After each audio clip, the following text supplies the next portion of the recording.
much. Please. Thank you.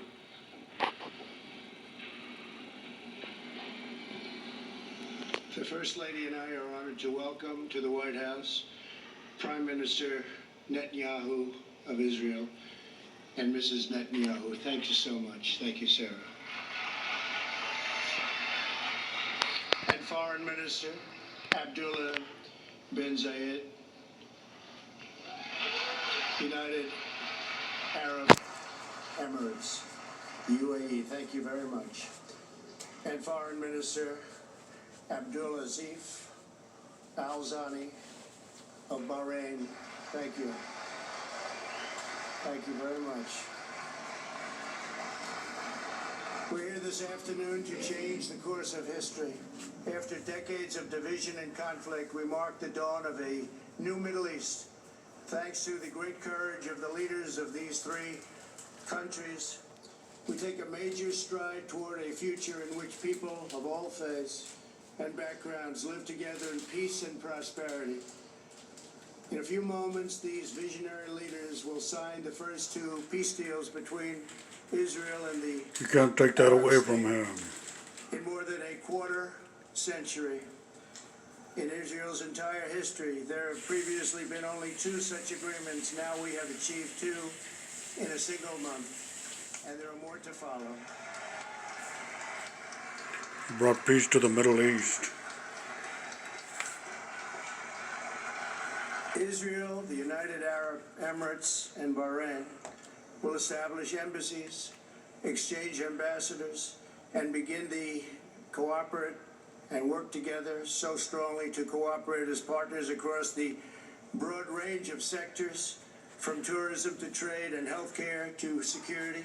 They're going to work together. They are friends. The Abraham Accords also opened the door for Muslims around the world to visit the historic sites in Israel and to peacefully pray at Al-Aqsa Mosque in Jerusalem, the third holiest site in Islam.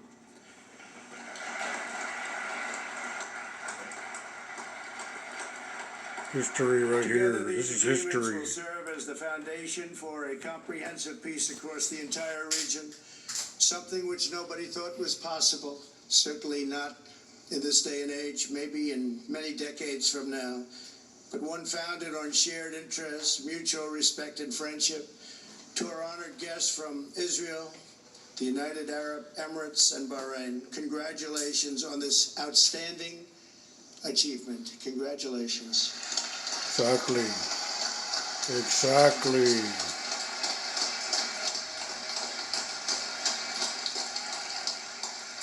I also Amazing. want to thank Vice President Mike Pence. Thank you, Mike. Great job.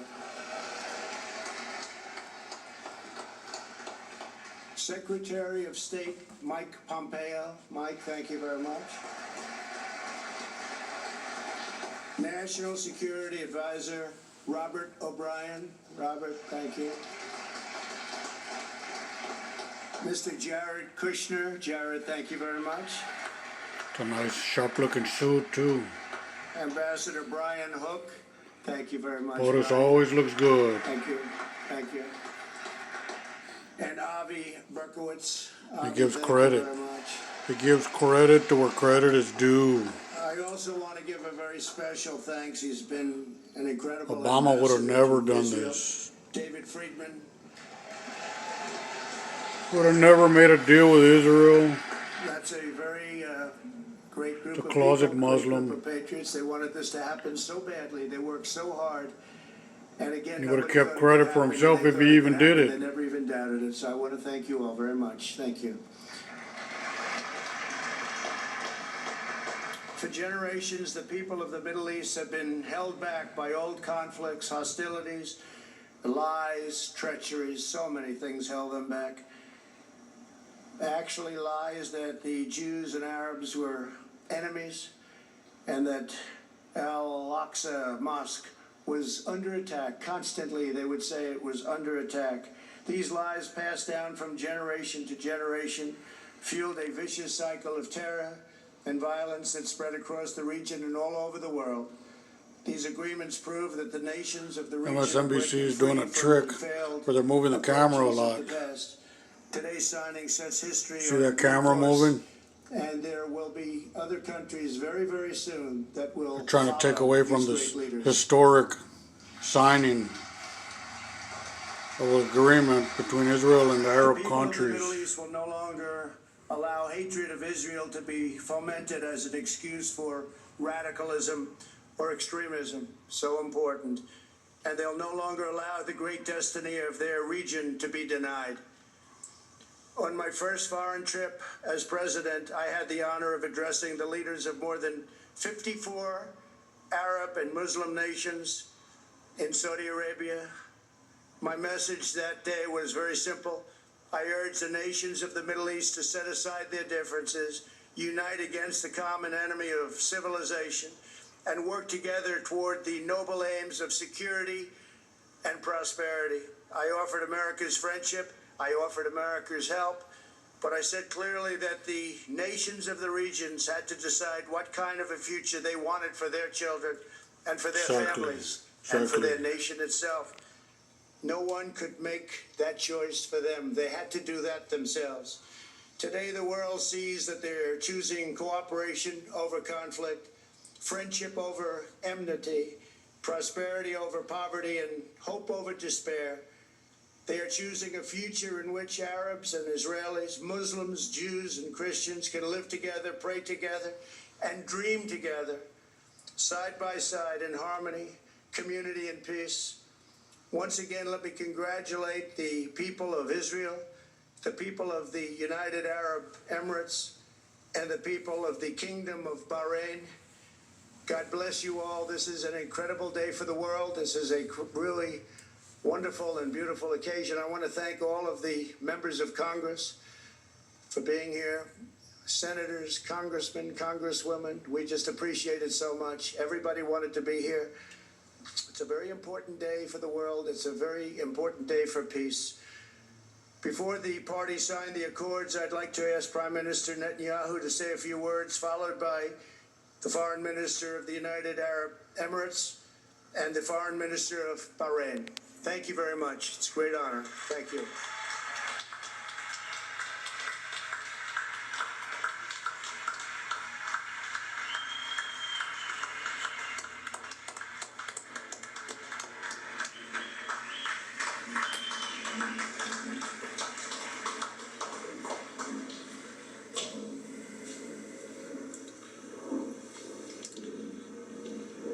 Our dear friend, President Trump, First Lady Melania Trump,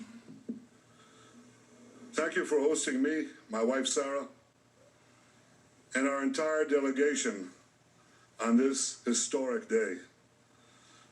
I want to recognize Vice President Pence, Secretary Pompeo, National Security Advisor O'Brien, and other cabinet members, Jared Kushner, Avi Berkowitz, Ambassador Friedman, and other members of the President's able peace team, senators, members of Congress, Israeli Ambassador Ron Dermer, his Emirate and Bahraini counterparts, as well as all the dignitaries gathered here on this sunny day. I want to also express my gratitude for all the Israelis who've worked for years, sometimes in less sunny climes, to bring this day, and I thank each and every one of you. Thank you.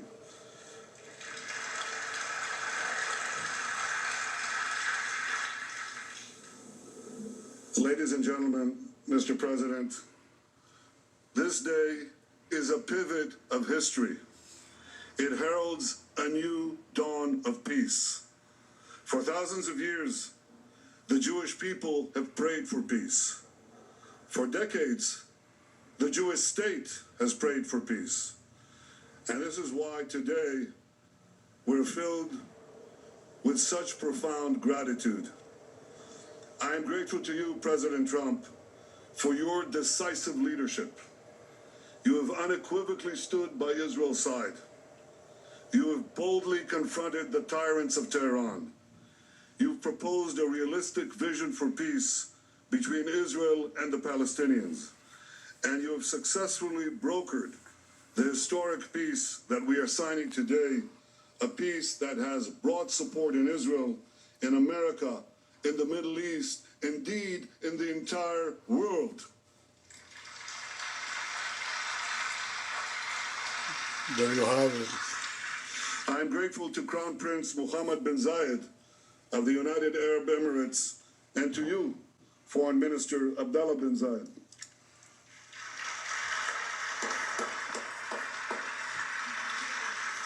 I thank you both for your wise leadership and for working with the United States and Israel to expand the circle of peace. I am grateful. Peace in the Middle East. I am grateful to King Hamad of Bahrain and to you, Foreign Minister Abdul Latif Al-Zayani, for joining us in bringing hope to all the children of Abraham.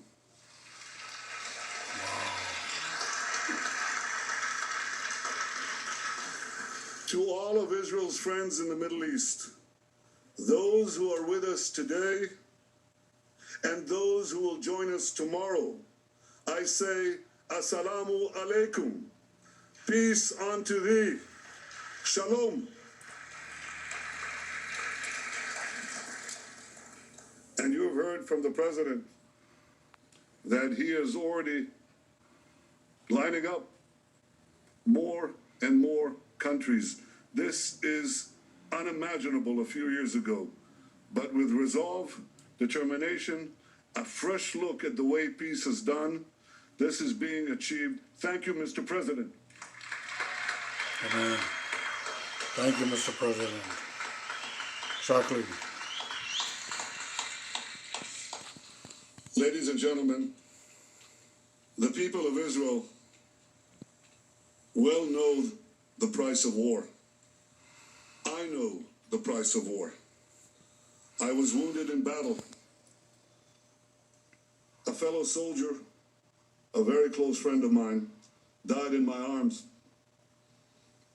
My brother Yoni lost his life while leading his soldiers to rescue hostages held by terrorists at Entebbe. My parents' grief over the loss of Yoni was unrelieved until their dying day.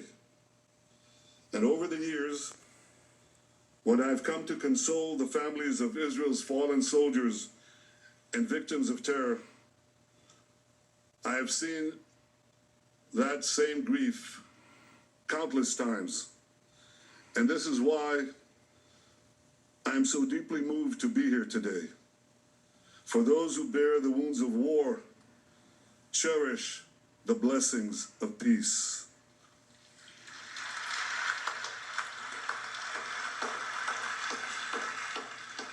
And the blessings of the peace we make today will be enormous. First, because this peace will eventually expand to include other Arab states, and ultimately it can end the Arab-Israeli conflict once and for all.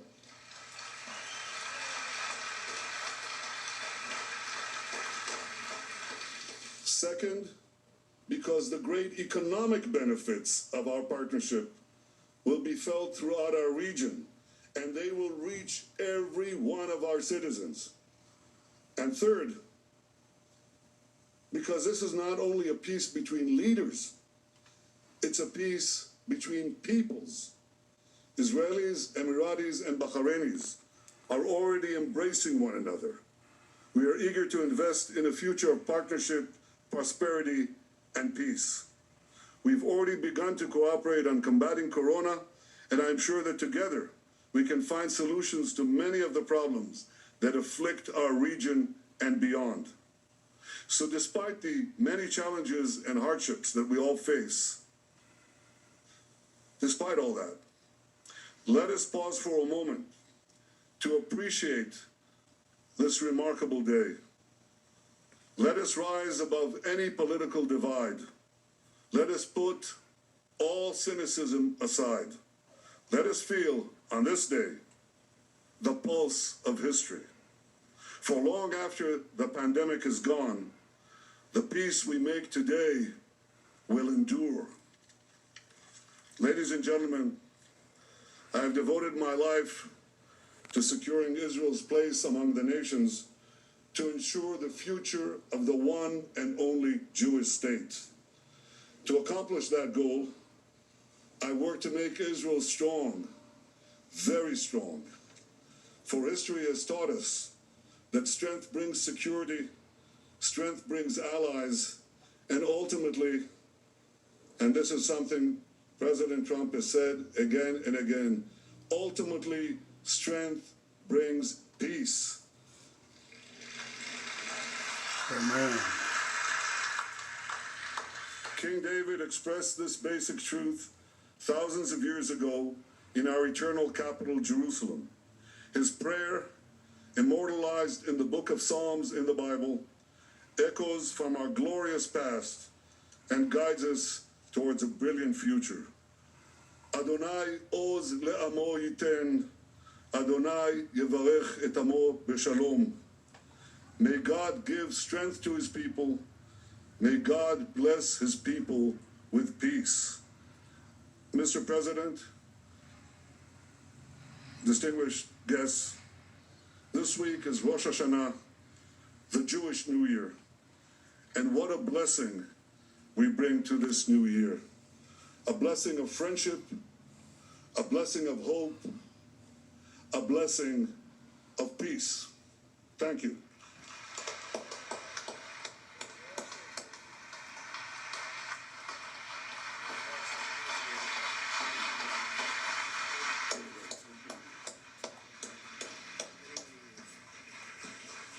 Ladies and gentlemen, His Highness, the Minister of Foreign Affairs and International Cooperation of the United Arab Emirates.